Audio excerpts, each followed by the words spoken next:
El día que mi nieto me mostró aquel dibujo, mi vida cambió para siempre. No lo imaginaba en ese instante. Solo vi un papel arrugado, coloreado con crayones torpes y líneas desordenadas, como cualquier dibujo infantil. Era un viernes por la tarde. Yo había ido a recogerlo al colegio porque mi hija tenía un compromiso en el trabajo, y él, con su carita iluminada de alegría, salió corriendo hacia mí con la hoja en la mano. «Mira, abuelo, es mi familia», me dijo orgulloso, con esa inocencia pura que a los 5 años no conoce maldad. Lo tomé entre mis manos, sonriendo con ternura, sin sospechar que ese pedazo de papel contenía la semilla de la mayor herida que recibiría en mis 60 años de vida. El dibujo mostraba a todos. Allí estaba yo, con mi pelo blanco y mi bastón torpemente dibujado. Estaba mi esposa, con su vestido azul y una sonrisa enorme. Estaba mi nieto en el centro, con los brazos abiertos. Incluso había dibujado a su madre y a su padre, aunque ellos no habían asistido a la actividad en la escuela. Era un retrato desordenado, sí, pero lleno de amor. O al menos eso pensé, hasta que mis ojos se detuvieron en una figura extraña. Junto a mi esposa había un hombre que no reconocí, alto, con cabello negro, trazado con el mismo entusiasmo con que había dibujado a todos. Me quedé en silencio unos segundos, intentando procesar aquello. Con voz tranquila, sin querer alarmar al niño, pregunté: «Hijo, ¿y quién es este al lado de la abuela?». La respuesta me atravesó como un cuchillo. Mi nieto, sin titubear, con esa sinceridad que solo los niños pueden tener, me dijo: «Es el tío Ricardo, duerme en la cama de la abuela cuando tú viajas. Es bueno, ¿verdad, abuelo?». Sus ojitos brillaban de inocencia, su voz era pura, sin una pizca de malicia, pero dentro de mí sentí como algo se rompía. Mi respiración se detuvo por un instante, mi garganta se cerró y tuve que tragar en seco para que él no notara nada. Sonreí con esfuerzo, fingiendo naturalidad, y lo acaricié en la cabeza. «Claro, hijo, es un buen dibujo», respondí, con una voz que no parecía mía. Por dentro mi mundo ya había comenzado a desmoronarse. Mientras caminábamos de regreso a casa, su vocecita continuaba contándome detalles que para él eran anécdotas inocentes, que el tío Ricardo le compraba dulces, que lo llevaba a pasear en coche, que veía televisión con la abuela en el sofá. Cada palabra era como un golpe directo al pecho. Yo asentía fingiendo interés, como quien escucha hablar de cualquier cosa, pero por dentro mi mente ardía. El nombre Ricardo empezó a retumbarme en los oídos como un martillo. No era un primo, no era un vecino cercano, no era nadie a quien yo considerara parte de nuestra familia. Era un extraño, y según la confesión inocente de mi nieto, era alguien que dormía en mi cama, junto a mi esposa, cuando yo estaba de viaje. Esa noche no pude dormir. La imagen del dibujo me perseguía incluso con los ojos cerrados. Mi esposa, a mi lado en la cama, respiraba tranquila, como si el mundo fuera perfecto. Yo la miraba de reojo, tratando de reconocer en su rostro alguna señal, alguna grieta que me revelara la verdad. Pero ella dormía como si nada, y entonces la rabia comenzó a mezclarse con el dolor. ¿Que era posible que todo lo que construimos durante décadas estuviera siendo pisoteado de esa forma? ¿Era posible que la mujer que me juró fidelidad compartiera el lecho con otro hombre y que la inocencia de un niño fuera la que me abriera los ojos? Durante la madrugada me levanté, caminé por la casa en silencio. Cada rincón me hablaba. La sala donde tantas veces jugamos a las cartas, la cocina donde ella preparaba café en las mañanas, el pasillo lleno de fotos familiares, retratos de viajes, sonrisas congeladas en el tiempo, y en todas esas imágenes yo aparecía junto a ella, creyendo en un amor que quizá ya no existía. Me pregunté en qué momento comenzó a desvanecerse todo, cuándo dejó de verme como su esposo y empezó a dejar espacio en su corazón para otro. Tal vez hacía años, tal vez mientras yo trabajaba hasta el cansancio para que no le faltara nada. Al amanecer, la miré de nuevo. Ella se estiró, bostezó, me sonrió con ternura y me dijo: «¿Dormiste bien, amor?». Quise gritarle en la cara lo que sabía, lo que mi nieto me había revelado sin querer. Quise sacudirla y preguntarle quién demonios era Ricardo, pero me contuve, porque entendí que no bastaba con palabras, ni con su posible mentira para cubrirse. Necesitaba verla caer con mis propios ojos. Necesitaba confirmar la traición con la misma claridad con que había visto ese dibujo. Así que, con calma, maquillé mi plan. Al día siguiente, mientras desayunábamos, le anuncié: me salió un viaje de 3 días, un asunto pendiente en la ciudad. Saldré mañana temprano. Ella me miró tranquila, sin inmutarse, sin mostrar sorpresa. Está bien, cariño. Cuídate mucho, respondió con esa sonrisa habitual. Y en ese instante confirmé mis sospechas. No hubo molestia, no hubo preguntas, no hubo miedo. Era como si esperara esos días como una oportunidad. Preparé las maletas, como si realmente me marchara. La besé en la frente antes de salir, como había hecho durante tantos años, y caminé hacia la calle con el corazón ardiendo. Pero apenas doblé la esquina, me detuve, esperé, y al caer la noche, regresé en silencio. Abrí la puerta despacio, sintiendo que cada crujido del piso era un tambor anunciando lo inevitable. Subí las escaleras con el alma encogida, y entonces, justo antes de empujar la puerta de nuestra habitación, supe que lo que iba a encontrar no solo iba a destruir mi matrimonio, sino también lo que quedaba de mí mismo. Desde aquella tarde en que mi nieto pronunció con inocencia el nombre de Ricardo, sentí que una herida invisible comenzaba a abrirse en mi pecho. No era solo lo que había dicho, sino la manera en que lo dijo, con naturalidad, como si fuera un hecho cotidiano que yo simplemente había ignorado. El tío Ricardo duerme en la cama de la abuela cuando tú viajas. Esa frase se me quedó grabada como un hierro candente. Las palabras de un niño no cargan malicia, y precisamente por eso son más terribles, porque no saben mentir. Mientras fingía calma, mi mente empezó a recorrer recuerdos pasados, como un hombre que enciende una linterna en un cuarto oscuro y comienza a ver cosas que siempre estuvieron allí, pero que había preferido ignorar. Empecé a atar cabos que antes parecían sueltos. La primera vez que lo noté fue años atrás, cuando llegaba de algún viaje de trabajo y encontraba a mi esposa más fría de lo habitual. No era la frialdad de una discusión, sino un desinterés disfrazado de rutina. Me abrazaba, sí, pero era un abrazo ligero, sin el fuego de los primeros años, ni siquiera la ternura tranquila de la madurez. Pensaba que era cansancio, que eran los años, pero ahora comprendía que tal vez había algo más detrás de esa indiferencia. También recordé aquellas llamadas que se cortaban cuando entraba en la habitación. Ella sonreía nerviosa, decía que era su hermana, alguna vecina, o que simplemente era un error de número. Yo, confiado, lo dejaba pasar.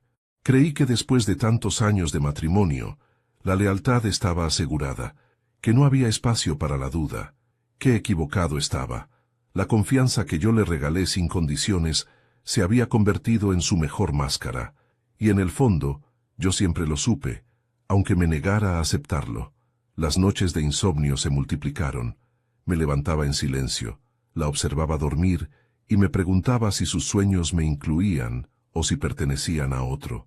Sus gestos, que antes me parecían simples costumbres, ahora me parecían señales ocultas. El cuidado excesivo con su teléfono, las salidas repentinas al mercado que duraban más de lo normal, la forma en que se arreglaba con esmero, incluso para tareas sencillas. Cada detalle se transformaba en una prueba, cada silencio en un grito que yo no quería escuchar. El nombre de Ricardo comenzó a crecer como una sombra en mi mente. ¿Quién era exactamente? Un vecino, un amigo de la familia, alguien que yo había visto alguna vez en una reunión y no había tomado en cuenta. Rebobiné cada momento de nuestras vidas sociales, cada rostro en fiestas, cada saludo en la calle. Lo buscaba en mi memoria y creía reconocerlo vagamente, pero la rabia me impedía precisar. No importaba quién fuera. Lo insoportable era la certeza de que alguien había ocupado mi lugar en la cama que yo compartí con ella durante más de 3 décadas. El dolor no venía solo del presente, sino del pasado que ahora parecía teñido de mentiras. Recordé la primera vez que la llevé de la mano frente a mis padres y les dije que ella era la mujer con la que pensaba compartir mi vida. Recordé los años de sacrificio, cuando trabajaba horas extras para darle la casa que soñaba, para pagar los estudios de nuestros hijos, para que nunca le faltara nada. Recordé sus sonrisas, que yo creía sinceras, y ahora me parecían ensayos de una actriz que ocultaba un guión secreto. ¿Había sido todo falso? ¿O el amor existió alguna vez y se marchitó con el tiempo, hasta dejar espacio a otro hombre. No quería enfrentarla de inmediato. Tenía miedo de que me lo negara, de que me mirara a los ojos y me dijera que todo era un invento mío. Necesitaba pruebas, certezas, algo que me permitiera mirarla de frente y decirle, aquí está la verdad. Por eso, cuando maquillé mi viaje de 3 días, no fue un acto impulsivo, fue una decisión calculada. Si ella había hecho de mi confianza un arma para engañarme, yo usaría esa confianza como trampa para desnudar su traición. Pero esa espera fue insoportable. Las horas antes de fingir mi partida se alargaron como siglos. Me movía por la casa como un extraño, observando cada rincón como si buscara huellas invisibles. El sofá, las cortinas, la cocina, la cama, todo me parecía contaminado por un secreto que no podía tocar, pero que estaba allí, latiendo en el aire. Hasta el olor de su perfume me parecía sospechoso, como si cada gota escondiera el contacto de otra piel. Esa noche, mientras la miraba preparar la cena, sentí la tentación de preguntarle directamente, ¿quién es Ricardo? Pero me contuve. Sabía que, de hacerlo, ella tendría tiempo para construir su mentira, para levantar muros imposibles de derribar. La observé moverse por la cocina con la naturalidad de quien cree tenerlo todo bajo control, y entendí que la única forma de descubrir la verdad era sorprenderla en su propio escenario. La semilla de la sospecha había germinado. Ya no había marcha atrás. Mi vida, que hasta ese momento había sido un terreno estable, aunque cansado, se había convertido en un campo minado. Cada paso, cada mirada, cada palabra, podía hacer estallar la bomba que llevaba dentro. Y yo, con el alma desgarrada, ya no quería evitar la explosión, quería provocarla. La idea de fingir un viaje nació en mí como una chispa desesperada, pero muy pronto se convirtió en la única salida posible. No podía seguir viviendo en la incertidumbre, no podía abrazar a mi esposa por las noches, preguntándome si, en cuanto yo cerrara los ojos, su mente se escapaba hacia otro hombre. Necesitaba la verdad desnuda, brutal, aunque me destruyera, y entendí que la única manera de obtenerla era construir mi propia trampa. Pasé la semana entera planeando cada detalle. Le hablé de un supuesto congreso en otra ciudad, de reuniones impostergables, de clientes que me habían llamado con urgencia. Ella me escuchó tranquila, con esa serenidad que tanto me dolía, como si ya hubiera escuchado esa excusa muchas veces antes y se sintiera cómoda con la idea de que yo no estuviera en casa. No hubo sorpresa en sus ojos, no hubo incomodidad. Sonrió, me acarició el hombro y me dijo, «Cuídate mucho, amor». Y en esa frase, que en otros tiempos me habría llenado de ternura, ahora escuché un eco frío, casi un permiso. Preparé la maleta como quien prepara un acto teatral. Guardé camisas, un par de trajes, hasta documentos de trabajo viejos para darle veracidad a mi historia. La llevé conmigo a la estación de autobuses para que todo pareciera real. La abracé antes de subir. Sentí su perfume impregnarse en mi ropa, y por un instante estuve a punto de derrumbarme. Quise creer que todo era una ilusión, que mi nieto se había confundido, que yo estaba imaginando cosas. Pero recordé el dibujo, recordé su vocecita inocente diciendo, «Duerme en la cama de la abuela cuando tú viajas», y la herida volvió a sangrar. Subí al autobús solo para esperar a que se marchara, y 1 hora después bajé, tomando un taxi hacia una pensión barata, donde pasaría unas horas, aguardando la noche. No recuerdo haber sentido tanta ansiedad en mi vida. Caminaba por la habitación de aquel lugar pequeño, mirando el reloj cada 5 minutos, imaginando lo que ocurriría en mi ausencia. ¿Vendría esa misma noche? ¿Esperaría al día siguiente? Y si todo era un error, si ella pasaba esas noches sola, durmiendo en nuestra cama vacía. El corazón me palpitaba con una fuerza insoportable, y cada minuto se alargaba como una eternidad. El silencio era un enemigo. Mis pensamientos eran cuchillos que me atravesaban sin piedad. Cuando cayó la noche, la ciudad se cubrió de un frío húmedo.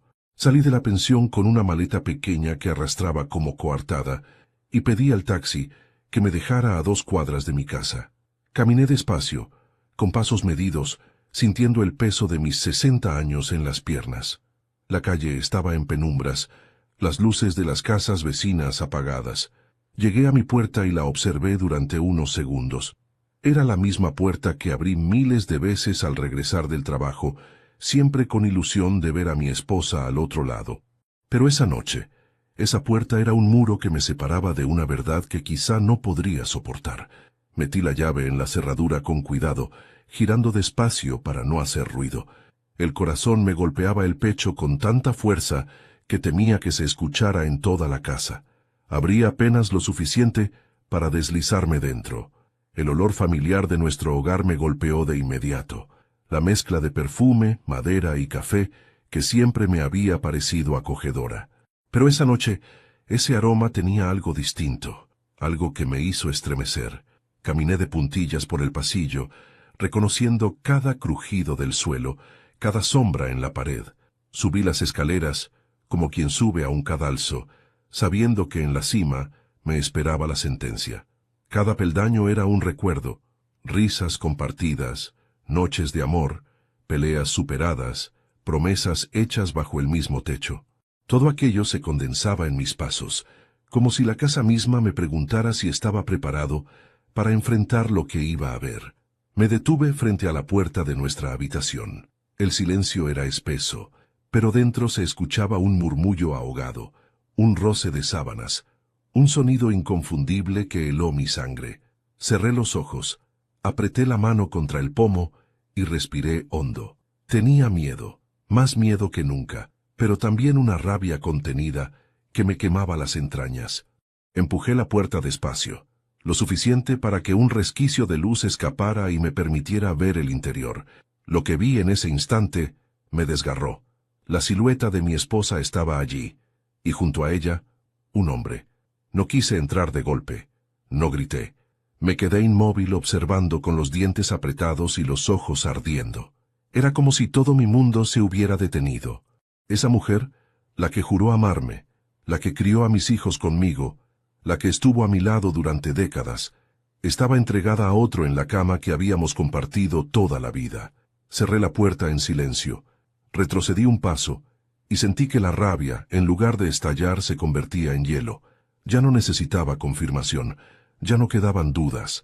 La traición estaba frente a mí, viva, desnuda, brutal, y en ese instante supe que mi vida había cambiado para siempre. Aquella madrugada quedó tatuada en mi memoria como una marca imborrable. El silencio de la casa, interrumpido apenas por el crujido de la escalera bajo mis pasos, era como un eco de muerte que me acompañaba hacia lo inevitable. Había regresado con la excusa de mi viaje, y allí estaba, en la penumbra frente a la puerta de la habitación que había sido nuestro refugio durante más de 30 años. Mis manos temblaban, no de frío, sino de la furia contenida que me atravesaba como un veneno. El pomo estaba tibio bajo mis dedos, como si guardara el calor de la traición que se consumía al otro lado. Empujé apenas la puerta, lo suficiente para ver una franja de luz, y el mundo se me vino abajo. Allí estaban, entre las sábanas, las dos siluetas entrelazadas. Mi esposa, mi compañera de vida, la mujer con la que había envejecido, y aquel hombre, Ricardo, tomando lo que era mío. No era una ilusión, no era un malentendido, era la verdad desnuda, brutal, encarnada en sus cuerpos. Podría haber irrumpido, podría haber gritado, podría haberlos enfrentado en ese mismo instante, pero algo dentro de mí me detuvo. Me quedé inmóvil, como un espectador condenado a presenciar la obra más cruel de su existencia. El corazón me latía con una violencia insoportable, como si quisiera salirse del pecho. No escuchaba otra cosa que mi propia respiración agitada, mezclada con sonidos que nunca debí oír. Era un tormento doble.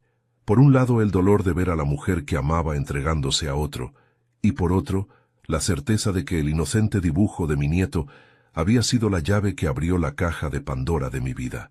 Tragaba saliva para no ahogarme en mis propias lágrimas, mordía mis labios para no dejar escapar un grito que los despertara. Retrocedí, cerrando la puerta sin hacer ruido, y me apoyé contra la pared del pasillo. Sentí que las piernas me flaqueaban, que podía caer al suelo en cualquier momento. La rabia me quemaba las entrañas, pero no era una rabia explosiva. Era fría, calculadora, como un veneno que se esparce lentamente por la sangre. Una parte de mí quería entrar, romper todo, arrastrar a Ricardo de la cama y matarlo a golpes. Pero otra parte, más fuerte, me susurraba: no lo hagas ahora, espera, la justicia necesita calma. Bajé las escaleras con el alma rota. Cada peldaño era un peso insoportable. Llegué a la sala y me dejé caer en el sillón, en la oscuridad. Me llevé las manos al rostro y entonces sí, las lágrimas brotaron sin control. Lloré como no lo hacía desde niño, con un dolor tan profundo que parecía partirme en dos. Allí estaba yo, un hombre de 60 años, traicionado en su propia casa, traicionado no solo por su esposa, sino por su propia confianza. Pensaba en todo lo que habíamos construido juntos, los hijos, los nietos, los sacrificios, las noches de desvelo. ¿Todo eso para qué? Para que al final, mientras yo me partía el lomo trabajando, ella llenara mi ausencia con los brazos de otro. El amanecer me encontró despierto, con los ojos enrojecidos y el corazón hecho trizas. Escuché pasos en la escalera. Eran de ella. Bajó vestida con su bata, como si nada hubiera pasado, con el cabello ligeramente desordenado. Me saludó con una sonrisa ligera, casi mecánica, y me preguntó: ¿qué haces aquí? ¿No debías estar de viaje? En ese instante tuve que contener el impulso de gritarle la verdad en la cara. La miré fijamente y respondí con calma: olvidé unos documentos y regresé a buscarlos. Ella asintió fingiendo naturalidad y fue a preparar café. Ese gesto, ese descaro, me llenó de una certeza aún más dolorosa. No era la primera vez que lo hacía. No era un error aislado, no era un desliz. Era una costumbre, una rutina establecida en mis ausencias. Y si podía mirarme a los ojos con esa tranquilidad después de haber compartido el lecho con otro hombre, significaba que su traición ya no era un secreto vergonzoso, sino una segunda vida. Me quedé en la sala, escuchando el sonido de la cafetera, y comprendí que mi matrimonio había muerto mucho antes de esa noche. Lo que yo descubrí no fue el inicio de la traición, sino su culminación. El dibujo de mi nieto solo había destapado lo que llevaba años creciendo en silencio, como una enfermedad que devora el cuerpo desde dentro. Esa madrugada marcó el final del hombre ingenuo que fui, el que confiaba ciegamente en su esposa, el que creía en la fidelidad como un pacto inviolable. Había muerto. En su lugar nació otro hombre, uno dispuesto a soportar el dolor, a morderse la lengua y a esperar el momento adecuado para devolver cada herida con la fuerza de la verdad. Porque lo que había visto no iba a quedar impune, y aunque la rabia me consumía, sabía que mi venganza no sería un estallido de violencia, sino un plan meticuloso, tan calculado como el engaño que me habían hecho vivir. A veces la vida se resume en un solo instante, en una imagen que se clava en la memoria con tal fuerza que ninguna lágrima puede borrarla. Para mí, esa imagen fue la de mi esposa, mi compañera de toda una vida, desnuda entre las sábanas junto a Ricardo. No hubo gritos, no hubo discusiones, solo el silencio brutal de un hombre que contempla la caída del mundo que construyó con sus propias manos. La traición no tenía metáforas ni adornos. Estaba allí, palpable, con olores, con movimientos, con el peso de la carne enredada. Recuerdo cómo la luz tenue de la lámpara iluminaba su rostro. No era el rostro que yo conocía, no era el gesto cotidiano de la mujer que me decía buenas noches antes de dormir. Era un rostro distinto, transformado por la pasión, por la entrega a otro hombre. Eso fue lo que más me hirió, verla entregarse a él como hacía tiempo no lo hacía conmigo. Cada suspiro, cada risa entrecortada, cada roce de piel era una puñalada que se hundía más y más en mi pecho. Me quedé parado, con la puerta entreabierta, observando como un intruso en mi propia casa. Y entonces lo comprendí todo. Comprendí por qué últimamente había tantas excusas, tantas llamadas que se cortaban, tantos viajes al mercado que tardaban más de lo normal. Comprendí el desinterés en su mirada, la frialdad de sus besos, la falta de entusiasmo en sus palabras. Todo cobraba sentido en ese instante. No había envejecido nuestro amor, lo habían asesinado en silencio, noche tras noche, mientras yo confiaba ciegamente en ella. Pero lo más cruel fue que mi nieto lo sabía antes que yo. El niño con su inocencia había plasmado la verdad en un dibujo y yo, el viejo de 60 años, Había necesitado de unos crayones torpes para abrir los ojos. Esa certeza me partió el alma. La traición no era solo contra mí, sino contra nuestra familia entera. Ella había permitido que el niño creciera viendo a Ricardo como alguien normal en nuestra casa, como parte de su vida. Había contaminado incluso la mirada más pura. Retrocedí un paso y cerré la puerta despacio, con la garganta hecha un nudo. Bajé las escaleras, pero cada peldaño era como una condena. Sentía que la casa, nuestro hogar, se volvía un escenario hostil, un lugar que ya no me pertenecía. Me senté en la sala, en la oscuridad, y lloré en silencio, con las manos temblando sobre mi rostro. La rabia me desgarraba, pero no era una furia ciega. Era un fuego frío, calculador, que comenzaba a formarse dentro de mí.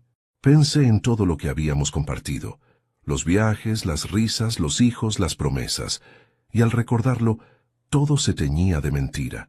Me preguntaba si Ricardo había estado presente en mi vida desde mucho antes, escondido entre las sombras de nuestra rutina. ¿Fue él quien ocupó mi lugar cuando yo trabajaba hasta la madrugada? ¿Fue él quien llenó los vacíos que yo dejaba en mi afán de darle todo a mi familia? Esa duda era un veneno que me corroía lentamente. No dormí esa noche.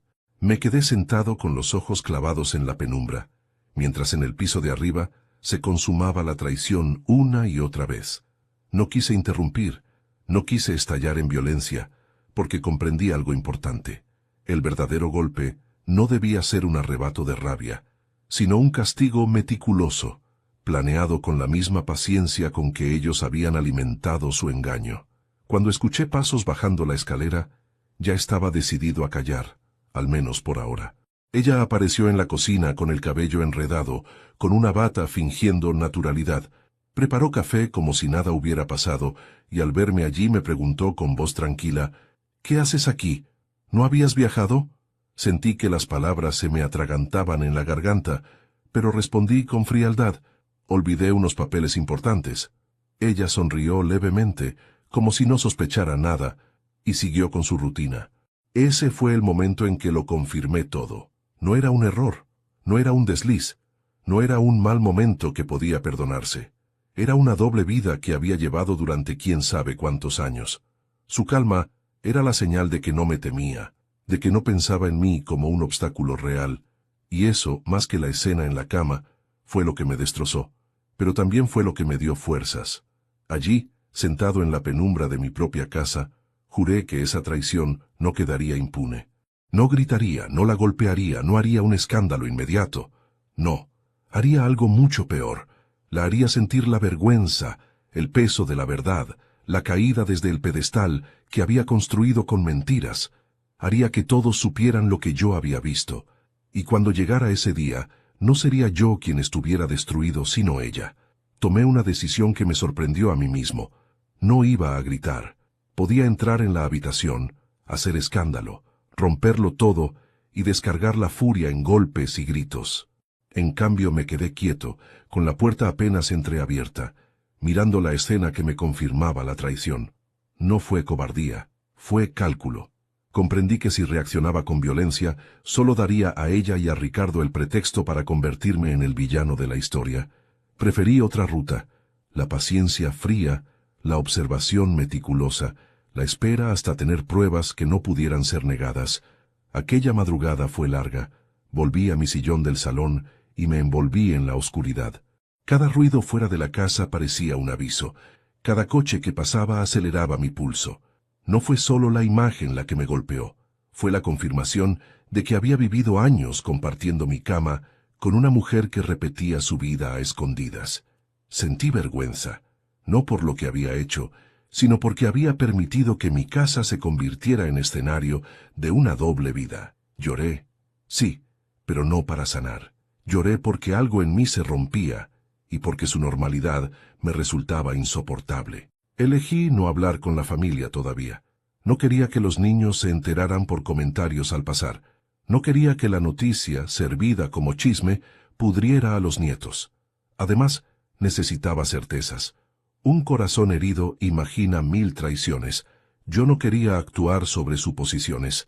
Empecé a anotar todo como si fuera un investigador de mi propio matrimonio, fechas, horas, llamadas, regalos, pequeñas incongruencias. Abrí cajones en busca de recibos, revisé correos electrónicos antiguos, comparé mensajes y horarios. Cada anotación era una piedra más en el muro de mi futura verdad. Tuve la tentación de borrar recuerdos. Quise prender fuego a fotografías, romper álbumes, arrancar las páginas donde nuestras miradas jóvenes se cruzaban. Mi rabia pedía destrucción, y por instantes la idea me pareció justa, pero renunciar a esos recuerdos equivaldría a regalarles la victoria.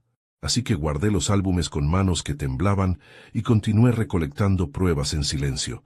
Fue un acto de dignidad herida, conservar lo que habíamos sido para no permitir que lo falsearan y usarlo luego como marco para mostrar la traición. En medio de esa recolección busqué el apoyo de un par de amigos de confianza, no para armar un linchamiento, sino para confirmar lo que mis ojos ya sabían. Uno de ellos me ayudó a identificar números de teléfono desconocidos. Otro aceptó vigilar discretamente las salidas nocturnas sin llamar la atención. No pedí venganza física, pedí evidencias. Había aprendido que la verdad, bien presentada, hiere más que cualquier reproche teatral. Y quería herir con argumentos, no con gritos. Cuidé de los nietos como nunca. Salir con ellos al parque, prepararles meriendas, acostarlos con un cuento. Todo eso fue una red de normalidad que intentaba protegerlos del terremoto que sentía por dentro. Ver sus risas me calmaba por momentos. Luego volví a la imagen del dibujo del colegio y el estómago se me cerraba de nuevo. A veces los llevaba conmigo cuando iba a hacer compras para la casa. Los veía mirar la sillita vacía al lado de la mesa y me quería morir por dentro, pero no lo demostraba. Procuré que su infancia tuviera la menor sombra posible. Mientras tanto, mi esposa siguió con su rutina como si nada hubiera sucedido. Esa actitud me dolía más que cualquier palabra. La frialdad con que respondía a las preguntas sobre su día, la naturalidad con que preparaba café, su manera de arreglarse incluso para quedarse en casa. Todo hablaba de una vida sistemática, de gestos aprendidos que ahora tenían un sentido siniestro. No la confronté. Esperé.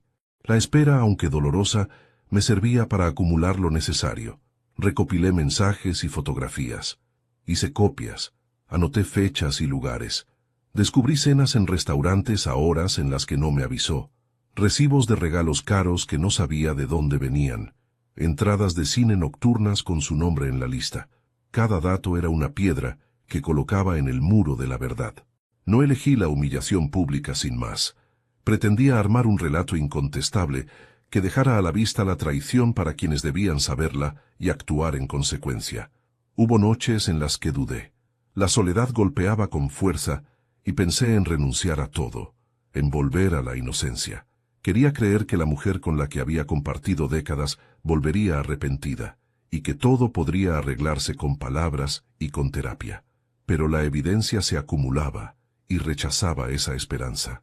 Ella no parecía sorprendida por mi regreso nocturno. Por el contrario, la naturalidad con que vivía aquello me dijo que no había marcha atrás. Ese detalle mató cualquier resquicio de arrepentimiento en mi corazón. Con el tiempo, la espera se transformó en una máquina de precisión. Marqué el día en que actuaría, una reunión familiar en la que todos estarían presentes. No sería una escena arrancada por la emoción, sería una exposición ordenada de hechos. Preparé sobres con copias de los mensajes, fotos y recibos. Llamé a los hijos para que asistieran, sin imaginar la naturaleza completa del encuentro. Les hablé de la necesidad de hablar en familia, de reparar malentendidos. No di más detalles.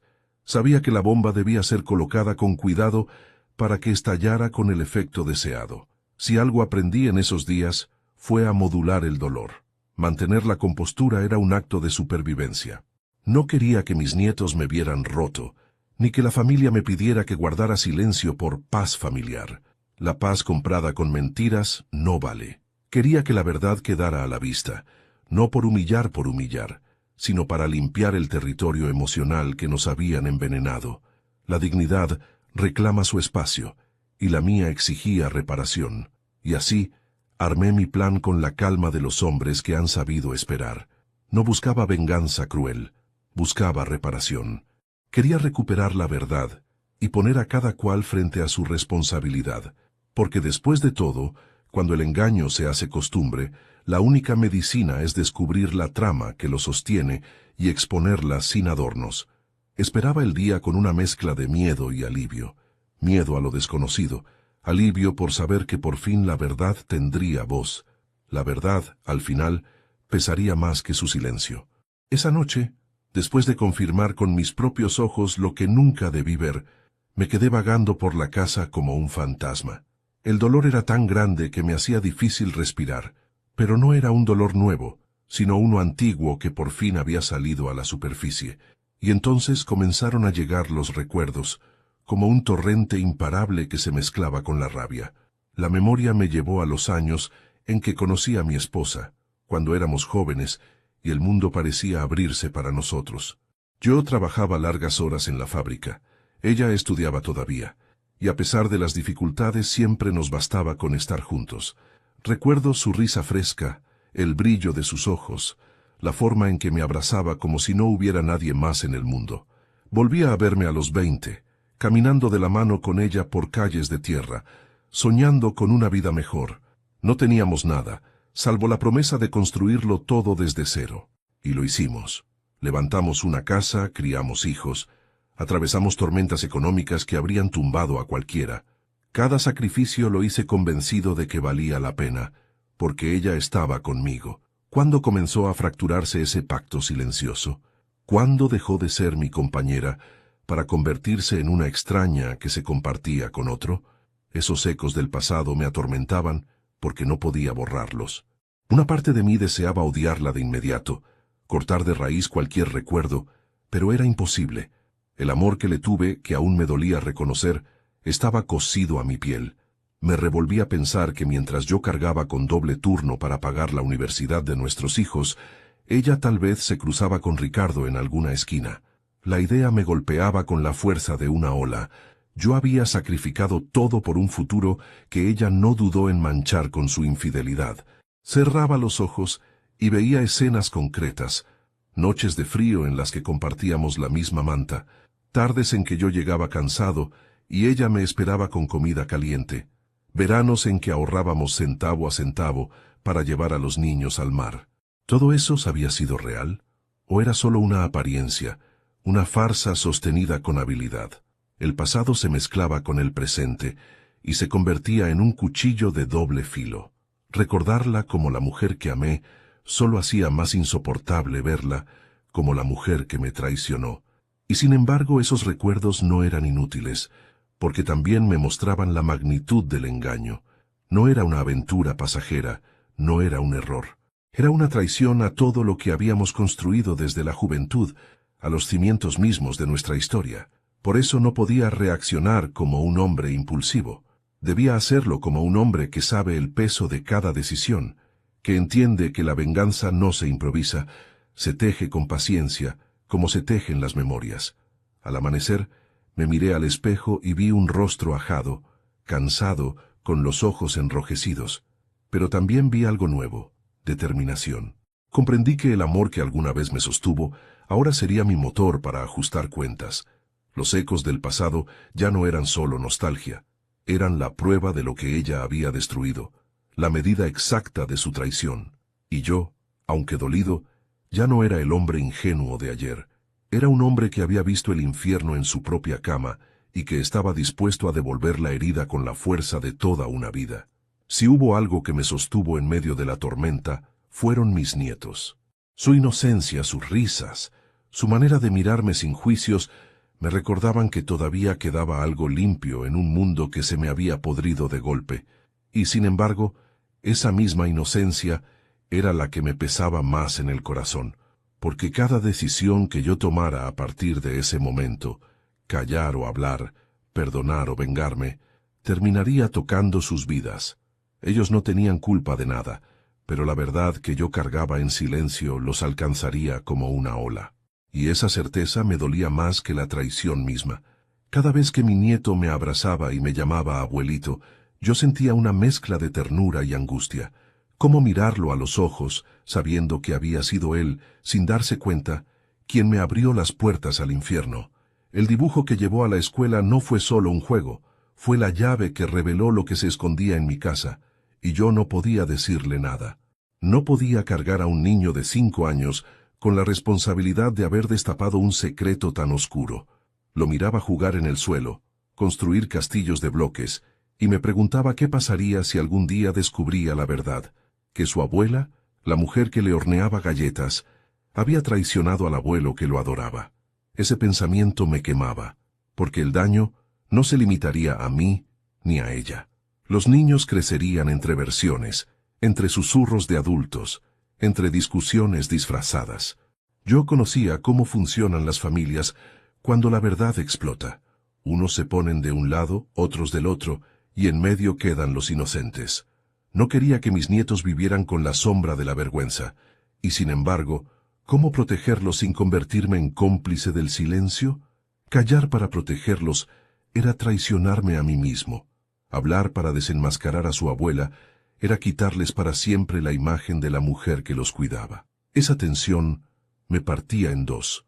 Recuerdo una tarde en el parque, cuando mi nieta menor se sentó en mis rodillas y me dijo, «Abuelo, ¿por qué estás triste?» Me quedé sin palabras.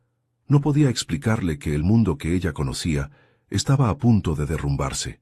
Le acaricié el cabello y le inventé una excusa. «Solo estoy cansado, mi amor».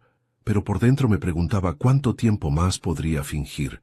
Los niños son más perceptivos de lo que creemos, y tarde o temprano sentirían que algo estaba mal. Que en esos días, la rabia que sentía hacia mi esposa se mezclaba con un miedo terrible, el miedo a perder también la admiración de mis nietos. Ellos eran mi última fuente de alegría, mi último refugio. No podía permitir que me miraran con lástima, como un viejo derrotado al que engañaron en su propia casa. Tenía que mostrarme fuerte, digno, no para ella ni para Ricardo, sino para esos pequeños que merecían un abuelo capaz de enfrentar la verdad sin arrodillarse ante nadie. Por eso empecé a pensar en mi venganza, no solo como un ajuste de cuentas personal, sino como una lección, una verdad que debía salir a la luz de manera tan clara que incluso mis nietos, cuando fueran mayores, pudieran mirarme a los ojos y decir, «El abuelo no se dejó destruir». No quería que crecieran rodeados de mentiras, como yo lo había hecho en mis últimos años. Quería que supieran que, aunque el mundo se derrumbe, siempre hay que defender la verdad. Esa idea me dio fuerza. Sí, el peso de los nietos era enorme, pero también era mi motor. Ellos merecían la justicia tanto como yo. Merecían una familia en la que la verdad, por dura que fuera, se impusiera sobre la apariencia. Y yo estaba dispuesto a cargar con el dolor que viniera con ello, porque en el fondo sabía que si me quedaba callado, si me tragaba esta traición, no solo me destruiría a mí, también los condenaría a crecer en medio de una farsa. La noche en que tomé la decisión de actuar fue la más larga y la más fría que recuerdo. No se trataba de una venganza impulsiva, se trataba de un plan pensado con la claridad que solo da el dolor acumulado. Sabía que la rabia por sí sola solo haría ruido. Quería algo distinto. Quería que la verdad cayera con la fuerza de un martillo, que no quedara resquicio para excusas, que nadie pudiera decir después era un malentendido. Si iba a desnudar la traición, lo haría con pruebas, con fechas, con papeles, con la claridad que las falsedades no resisten. Primero, puse orden en mi propia memoria. Hice una lista con todo lo que había visto y sospechado. Noches fuera, llamadas ocultas, objetos que aparecían de la nada. Saqué viejos álbumes y recibos y comencé a escarbar en cajones. No fue fácil. Cada documento era una herida que volvía a abrirse, pero también compré valor. Encontré facturas de regalos que ella jamás me había mencionado, entradas de cine en horas improbables, reservas de restaurantes a nombre de otra persona. No era solo la imagen en la cama la que me acusaba. La acumulación de pruebas formaba un cuadro completo que ya no podía negarse. Luego hablé con quien debía hablar. No fue con los hijos, porque quería que ellos supieran la verdad de forma ordenada, no por rumores. Fui a ver a 2 amigos de confianza. Uno, abogado retirado que aún conserva la serenidad de los casos difíciles. Otro, un viejo compañero de trabajo que no se asusta por nada. Les conté sin dramatismos lo que había visto y lo que sospechaba. Les mostré las pruebas preliminares. No pedí que me aconsejaran enfurecer, sino que me ayudaran a construir un método para exponerlo todo sin reventar en la calle. Sus miradas me dieron algo que yo necesitaba más que un plan legal, un respaldo moral. No estaba loco, no era un viejo celoso. Lo que sostenía tenía aristas verificables. Necesitaba además algo que nadie pudiera cuestionar, pruebas objetivas. Donde mis ojos fallaban por el recuerdo o por la emoción, la documentación no puede fallar. Así que puse en marcha una vigilancia discreta. No usé cámaras invasivas ni trampas indignas. Contraté a un investigador que conocía, un hombre sobrio que me garantizó discreción. Su trabajo fue seguir movimientos, obtener comprobantes, anotar horarios. En pocas semanas acumulamos recibos, fotos de encuentros, capturas de mensajes, no íntimos, sino suficientes para demostrar contacto y habitualidad, y una cronología que coincidía con mis sospechas. Tenía en mis manos algo sólido, y cada prueba me daba energía para ser equilibrado, no brutal, pero la fuerza de mi plan no residía solo en pruebas materiales. Sabía que para golpear con eficacia debía jugar la carta más débil del traidor, la vergüenza pública. Los infieles suelen esconderse en el rumor y en la complicidad. Si se les mostraba luz, muchos bajarían la cabeza. Y en nuestro mundo pequeño, el valor de la opinión de la familia y de los amigos pesa mucho. Por eso no busqué publicidad masiva ni cámaras. Preparé una reunión íntima, una cena familiar en la que, con calma, orden y evidencia, pondría a cada uno frente a lo que correspondía saber. Si se negaban, las pruebas seguirían su curso legal. Pero mi idea era otra: enfriar la mentira en la sala donde la mentira se mostró tantas veces. Preparé los sobres con copias, facturas, fotos, una cronología y lo que más tembló en mis manos al imprimirlo, una copia del dibujo del nieto. Lo incluí no como arma sino como testigo inocente. Ese simple papel, torcido por la pequeña mano del niño, era el detonante original y merecía estar presente. La verdad no era solo mía, era de la dimensión más pura de la familia, la de los ojos que no saben mentir. También preparé un pequeño texto que leería no para humillar, sino para explicar. Quería que mis palabras fueran claras, sin estridencias. No vine a destruir, vine a restituir la verdad. Pensé en decir. Había otra cosa que pesó en mi planificación: los nietos. Su bienestar era clave. No quería que la reunión fuera una carnicería delante de ellos. Por eso decidí que ese día los llevaría a casa de una vecina, una mujer de confianza que los cuidaría. La verdad podía esperar a quienes debían enfrentarla sin ojos que se llenaran de preguntas imposibles. Hice llamadas la semana anterior, organicé la logística, preparé cada detalle para que la escena se desarrollara con la menor violencia posible. Llegó el día, y mi pulso no frenó.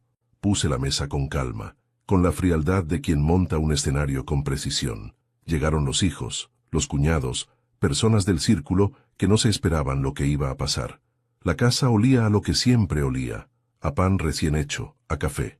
Quise que nada del ambiente traicionara la gravedad del momento. Cuando todos estuvieron sentados hice una breve introducción, hablé de la familia, de la necesidad de la verdad como cura, y comencé a desplegar el material. Fue como colocar fichas sobre un tablero. Una foto, un recibo, una fecha, otra foto, otro mensaje, otra coincidencia. Vi cómo las expresiones cambiaban, primero por sorpresa, luego por incredulidad, finalmente por una comprensión lenta y punzante. Mi esposa intentó interrumpir, buscó explicaciones, ofreció atajos. Es un malentendido, una amistad, no es lo que parece. Pero las pruebas pesaban más que sus palabras. Mostré la copia del dibujo del nieto y guardé silencio. No hubo gritos ni escenas grandilocuentes. Hubo, en cambio, una caída moral que fue más efectiva que cualquier insulto. Sus hermanos se miraron entre sí, los hijos palidecieron, y yo, con la serenidad que me dio haber sido meticuloso, les dije: esto no es un espectáculo, es una reconstrucción de la verdad. Ustedes merecen conocerla. No busqué su humillación gratuita. Busqué restituir el nombre propio de quien fue traicionado. Sabía que las piezas seguirían su curso. Familia, conversaciones, decisiones. Pero en ese momento sentí que había cumplido con lo más difícil: sacar la mentira a la luz sin perder la dignidad.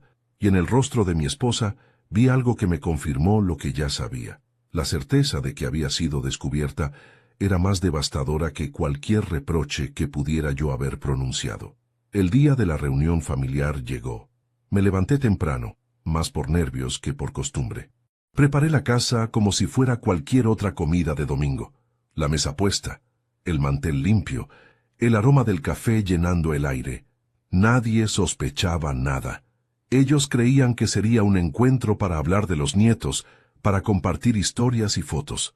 Y en parte lo era, pero también era el escenario que yo había elegido para arrancar las máscaras y mostrar la verdad. Los primeros en llegar fueron mis hijos.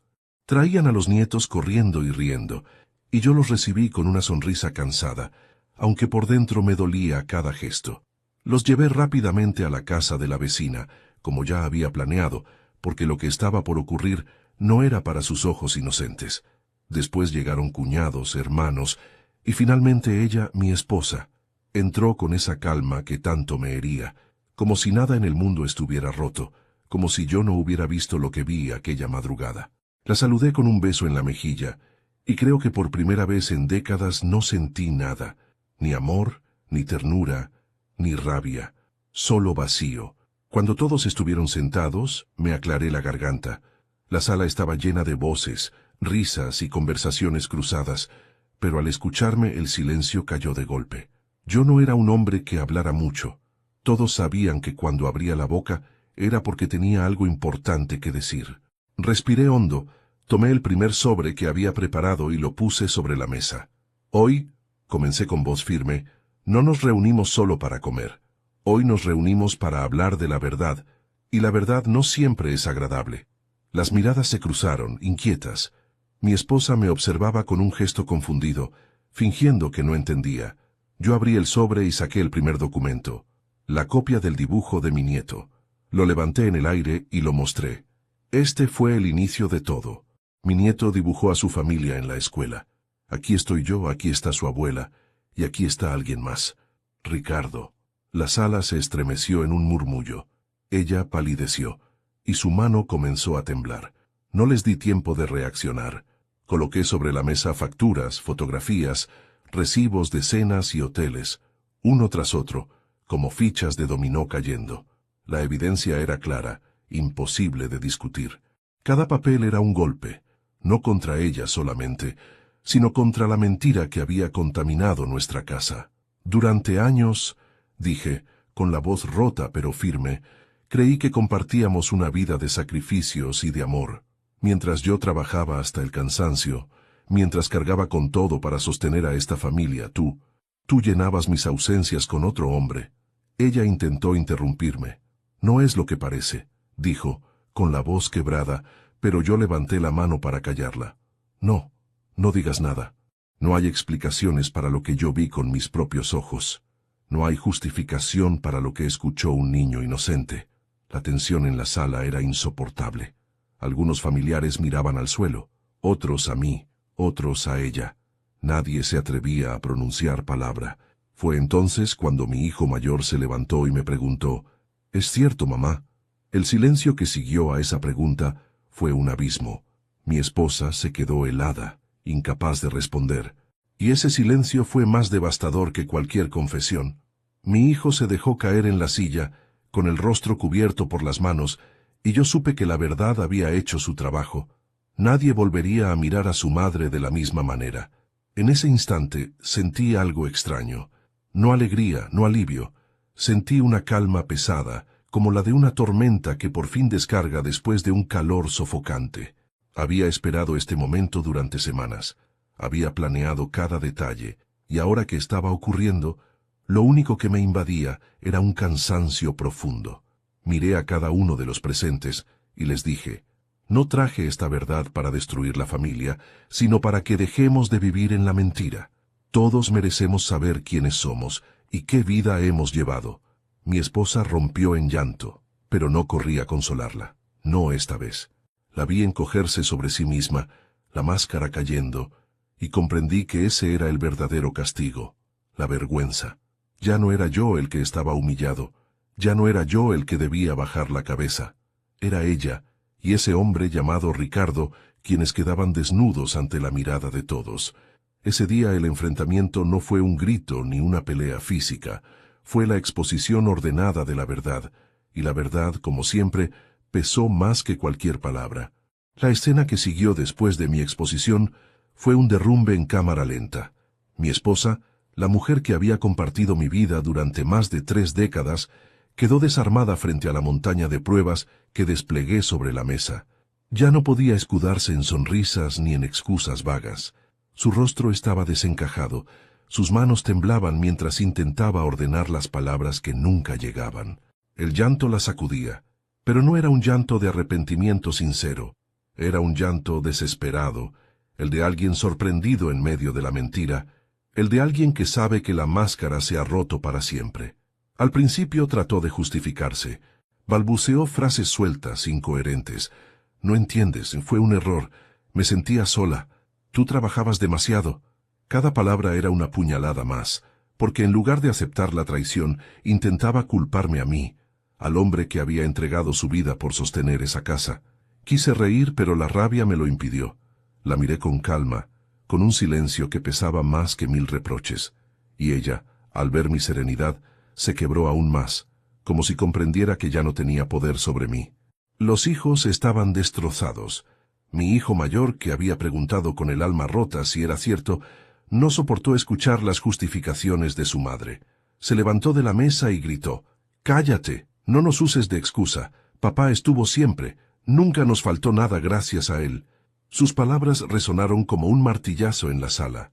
Mi hija, en cambio, se quedó paralizada, con la mirada perdida en los papeles sobre la mesa, como si necesitara leerlos una y otra vez para convencerse de que todo aquello no era una pesadilla. La familia entera era un nudo de miradas, susurros y lágrimas contenidas. Ricardo, el hombre que se había atrevido a ocupar mi cama, no estaba presente, pero su sombra llenaba la habitación. Cada prueba que mostré lo señalaba, cada silencio lo incriminaba. Todos sabían quién era, todos lo habían visto en reuniones, sonriendo, conversando como si fuera parte de la familia. Y ahora, la verdad, lo desenmascaraba como lo que siempre fue: un ladrón de afectos, un impostor. Nadie lo defendió, ni siquiera ella. Lo dejó caer en el silencio, como si de pronto también se diera cuenta de que jamás valió la pena. Mi esposa se arrodilló frente a mí, con lágrimas resbalando por su rostro, y me pidió perdón. «Te juro que te amo, que siempre te he amado. Solo me equivoqué». Esa súplica fue lo más cruel de todo, porque en sus palabras ya no quedaba amor verdadero, sino miedo. Miedo a perder la seguridad, el lugar, la familia, el nombre. Yo la miré desde arriba, sentado aún en mi silla, y sentí una extraña calma. No era odio lo que sentía, ni siquiera compasión. Era algo distinto. Era distancia. Era como si esa mujer ya no fuera la mía, como si la persona que alguna vez amé hubiera muerto mucho antes de esa noche. Los familiares comenzaron a dividirse. Algunos me miraban con respeto, como si aplaudieran en silencio mi valentía por enfrentar lo que tantos prefieren callar. Otros murmuraban que quizá yo había sido demasiado duro, que no era necesario exponerla de esa manera. Yo los escuché sin inmutarme.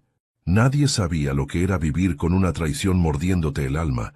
Nadie entendía lo que significaba que un niño, mi propio nieto, hubiera sido testigo inocente de la infidelidad. Que opinaran lo que quisieran. Yo había cumplido con mostrar la verdad, y eso era lo único que me importaba. Ella seguía de rodillas temblando, con el maquillaje corrido y las manos suplicantes. Sus ojos me buscaban, tratando de encontrar en mí al hombre que siempre la perdonaba, al que callaba para no discutir, al que se sacrificaba sin pedir nada a cambio. Pero ese hombre ya no estaba. Lo mataron aquella madrugada en la que abrí la puerta de mi habitación y los vi juntos. Lo enterraron con cada mentira, con cada caricia que le dio a otro en lugar de a mí.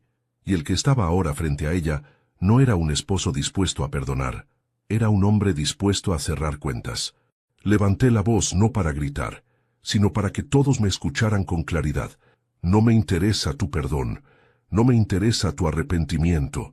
Lo que quería era que la verdad saliera a la luz, y ya salió. Ahora cada quien decidirá cómo seguir con su vida. pero yo no compartiré más la mía contigo. El silencio fue absoluto. Ella se desplomó en llanto. Los hijos se miraron sin saber qué decir, y yo me puse de pie con una serenidad que ni yo mismo esperaba. Era como si, al fin, la carga me hubiera sido arrancada de los hombros. Ese fue el verdadero derrumbe de mi esposa. No fue cuando mostré las pruebas, ni cuando los hijos le dieron la espalda. Fue en ese momento, cuando comprendió que ya no me quedaba amor para ofrecerle, que había perdido lo único que no podía recuperar, mi respeto. Todo lo demás, dinero, comodidad, apariencias, podía reemplazarlo, pero la dignidad que me devolvía a mí mismo no la iba a ceder nunca más. Después del derrumbe de mi esposa, el ambiente en la sala quedó impregnado de un silencio denso, pesado, como el humo después de un incendio. Nadie se movía, nadie decía nada. Ella seguía en el suelo, llorando, encogida como una sombra de lo que fue. Mis hijos, confundidos, evitaban mirarme directamente. Era como si temieran lo que vendría después. Y yo, sentado en mi silla, con los documentos aún sobre la mesa, sabía que el momento había llegado. Ese era el cierre, el clímax inevitable que había estado gestando desde la madrugada en que descubrí la verdad. Saqué un sobre distinto, más pequeño, y con un papel que llevaba semanas guardado. Era mi testamento actualizado. Lo levanté frente a todos y sentí el temblor de mis propias manos, no por inseguridad, sino por la carga del acto que estaba a punto de realizar. He tomado una decisión, anuncié con voz firme. A partir de hoy, mi esposa deja de formar parte de mi herencia. Lo que con tanto sacrificio he ganado en 60 años de vida será para mis hijos y para mis nietos, no para ella, ni para quien mancilló mi confianza. Las palabras retumbaron como un trueno. Vi cómo mis hijos se tensaban, algunos sorprendidos, otros comprendiendo en silencio la magnitud de lo que estaba diciendo. Mi esposa levantó el rostro, con lágrimas corriendo por sus mejillas, y balbuceó entre sollozos: «No, no me hagas esto, por favor, tú no puedes». Pero yo la interrumpí. «No puedo obligarte a ser fiel, no puedo obligarte a amarme, pero sí puedo elegir que la traición no sea recompensada con mi esfuerzo. Mis nietos serán mi legado, no tú». Ese instante fue definitivo. Era más cruel que cualquier grito, más devastador que cualquier golpe, porque lo que ella siempre había valorado más que el amor mismo era la seguridad que yo le ofrecía, el suelo firme de una vida sin carencias. Y ahora, con un solo gesto, le arrancaba ese suelo de debajo de los pies. La vi palidecer, quedarse sin aire, comprender que la caída era irreversible. No terminé ahí. Saqué del mismo sobre una carta que había escrito días antes. Era breve, concisa, pero cada palabra era un cuchillo. Esta carta será enviada a Ricardo y a su familia. Ellos también sabrán que todo lo que hicieron a escondidas ya no es un secreto. No podrán refugiarse en las sombras. Ya no habrá lugar para ustedes en esta familia, ni en esta casa, ni en mi memoria. Los presentes guardaban silencio absoluto. Nadie se atrevía a intervenir. Era como si entendieran que aquel momento no les pertenecía, que era una batalla final entre ella y yo. Mi esposa cayó de rodillas otra vez, suplicando, pero yo no la escuchaba. Mi mirada estaba en mis hijos y en mis nietos, aun cuando no estaban en esa sala. «Quiero que entiendan», dije, «que el amor puede romperse, pero la dignidad nunca debe negociarse. Prefiero morir con el corazón herido que vivir bajo una mentira». Ella trató de acercarse a mí, pero di un paso atrás. La distancia que puse en ese movimiento fue definitiva. Fue un muro que ya no podía cruzar. La familia entera lo entendió. Mi decisión estaba tomada, no había regreso. No era un arrebato, era el final de un proceso de dolor que había llegado a su conclusión inevitable. La cena terminó sin que nadie probara un bocado. Los invitados se retiraron uno a uno, en silencio, como testigos de una tragedia que los había marcado. Cuando la última puerta se cerró, quedamos solos ella y yo en la sala que había sido el corazón de nuestra vida. Me miró con ojos rojos, hinchados, y susurró apenas: «¿De verdad me odias tanto?». La miré fijamente y respondí con calma: «No te odio. El odio sería una forma de seguir atado a ti.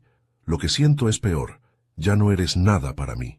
Esa fue la venganza final. No un escándalo, no una destrucción impulsiva. Fue el peso de la indiferencia, el corte seco del vínculo, el castigo más cruel, el olvido consciente. Le quité lo único que no podría recuperar jamás, ni con lágrimas ni con súplicas, mi lugar a su lado y la herencia de mi vida. La vi hundirse en ese vacío, comprendiendo que todo lo que había ganado en sus juegos de traición se desmoronaba en un segundo. Esa noche me acosté solo, por primera vez en décadas, pero no sentí derrota, sentí paz, porque había recuperado lo único que realmente importaba, mi dignidad. Al final comprendí que la vida siempre nos enfrenta a verdades que preferiríamos no escuchar, pero es en esos momentos donde descubrimos de qué estamos hechos. No hay traición que no duela, ni herida que no deje cicatriz, pero también es cierto que ninguna mentira resiste para siempre la luz de la verdad. Aprendí que el amor puede romperse, que los vínculos pueden desgarrarse, pero la dignidad es lo único que nunca debemos perder. Y si esta historia te conmovió, te invito a darle me gusta al video, a suscribirte al canal y a activar la campanita, porque cada día compartimos nuevas historias que nos recuerdan que, aunque la vida a veces golpea fuerte, siempre podemos levantarnos con más fuerza y verdad.